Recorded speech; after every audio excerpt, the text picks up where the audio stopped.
الحموضة في رمضان. ناس كتير بتعاني من الحموضة وارتجاع المريء في رمضان، وده بسبب تغيير نظام الأكل والصيام لفترة طويلة، وبعدها الأكل بسرعة أو تناول أكلات بتهيج المعدة، وده بيخلي طبعا الأحماض ترجع من المعدة للمريء، وبيسبب حرقان في الصدر، طعم مر في الفم، إحساس بالاختناق وكحة خصوصا بالليل. طب إيه أسباب الحموضة في رمضان؟ إحنا قلنا واحد، الأكل بسرعة بعد الفطار بكميات كبيرة، المعده طبعا بتكون فاضيه، ولما تتملي مره واحده الضغط عليها بيزيد، وده بيخلي الاحماض ترجع للمريء.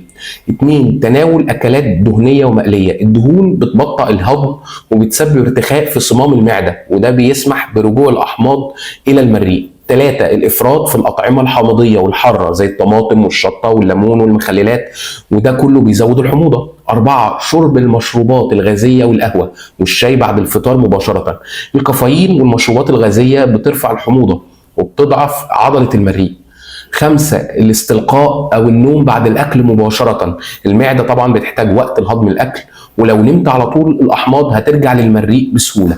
ستة، الإفراط في الحلويات والسكريات، السكريات الكتير بتسبب تخمر الأكل في المعدة، وده بيزود الغازات والضغط على المريء. طب إيه الحل يا دكتور؟ ابدأ الفطار بشوربة دافية وسلطة، وبعدين وجبة متوازنة، وما تاكلش بسرعة عشان تقلل الضغط على المعدة. حاول تقلل المقليات والدهون قدر الامكان، استبدلهم بالشوي او الطهي في الفرن. ابعد عن الحمضيات والتوابل الحاره والمخللات عشان ما تزودش الحموضه. ما تشربش مشروبات غازيه او شاي او قهوه بعد الفطار مباشره، استبدلهم بمشروبات دافيه زي اليانسون او النعناع اللي بيهدي المعده. ما تنامش بعد الاكل مباشره، استنى على الاقل 3 ساعات بعد الفطار قبل ما تنام عشان تقلل الارتجاع. لو بتعاني من ارتجاع شديد، نام على مخدة عالية شوية عشان تقلل رجوع الأحماض أثناء النوم. لازم تشرب مية كفاية بين الفطار والسحور، لكن ما تشربش مية بكميات كبيرة مرة واحدة وقت الأكل. لو عندك ارتجاع مزمن، حاول تاكل وجبات صغيرة ومتفرقة بدل وجبة كبيرة مرة واحدة.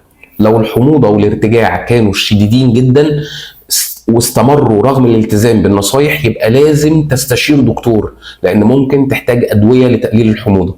لو عجبك المحتوى اعمل لي لايك وشير، واشترك على قناتي في اليوتيوب، واعمل لي فولو على التيك توك عشان يوصلك كل جديد، ويومكم جميل.